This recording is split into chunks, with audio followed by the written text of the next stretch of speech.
Dictation start होगी 5 second बाद। 70 WPM प्रति मिनट। स्टार्ट। याचिकाकर्ता ने प्रथम अपर जिला न्यायाधीश देवास द्वारा MJC AB प्रकरण क्रमांक 630/2016 में पारित आदेश दिनांक 19/9/2019 से व्यथित होकर वर्तमान सिविल पुनरीक्षण दायर किया है, जिसके तहत याचिकाकर्ता द्वारा मध्यस्थता एवं सुलह अधिनियम 1966, जिसे आगे सुविधा के लिए अधिनियम 1996 कहा जाएगा, की धारा 34 के तहत प्रत्यार्थी की याचिका को खारिज करने की मांग करते हुए प्रस्तुत आवेदन खारिज कर दिया गया है। प्राम संक्षेप में प्रकरण के तथ्य नियमानुसार हैं।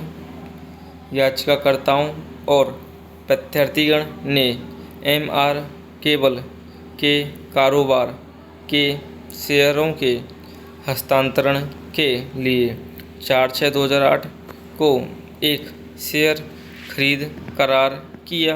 ब्राम पक्षकारों के बीच एक विवाद हुआ और चूंकि उपरोक्त करार में एक समझौता खंड है, इसलिए इसे निर्णय के लिए एकमात्र मध्यस्थता के पास भेजा गया था।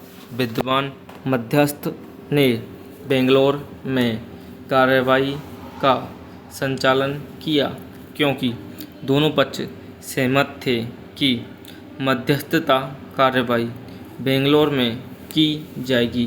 ब्राम करार के खंड 23 में कहा गया है कि करार से उत्पन्न होने वाली किसी भी कानूनी कार्रवाई या कार्रवाई को अपरिवर्तनीय रूप से बेंगलोर में सक्षम न्यायालयों के अनन्य क्षेत्राधिकार में प्रस्तुत किया जाएगा। ब्राम मध्यस्थ की नियुक्ति याचिकाकर्ताओं और कर्नाटक उच्च न्यायालय के समक्ष दायर याचिका पर की गई थी। ब्राम पैरा याचिकाकर्ता ने अंतरिम राहत के लिए अधिनियम 1996 की धारा 9 के तहत एक आवेदन जिला न्यायालय देवास में प्रस्तुत किया।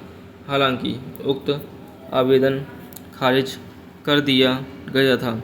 इसके बाद इस न्यायालय के समक्ष एक मध्यस्थता अपील संख्या 37/2010 दायर की गई, जिसे भी खारिज कर दिया गया। ब्राम इस बीच विद्वान मध्यस्थ ने 9/12/2015 को याचिकाकर्ता के पक्ष में एक अधिनिर्णय पारित किया।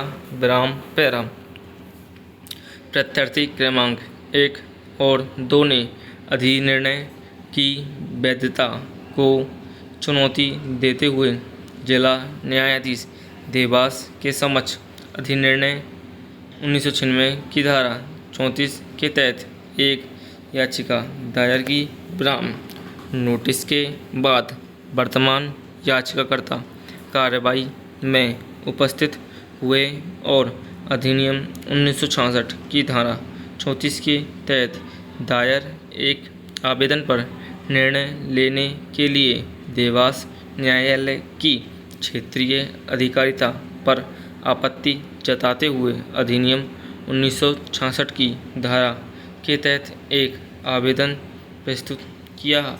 हालांकि आदेश दिनांक 19/9/2020 के तहत विद्वान अधिवक्ता न्यायाधीश ने पश्चिम बंगाल राज्य और अन्य बनाम एसोसिएटेड कॉन्ट्रैक्टर AIR 2015 SC 260 के पारित फैसले पर भरोसा करते हुए आवेदन निरस्त कर दिया, इसलिए इस न्यायालय के समक्ष यह सिविल पुनरीक्षण प्रस्तुत किया है। विराम समाप्त।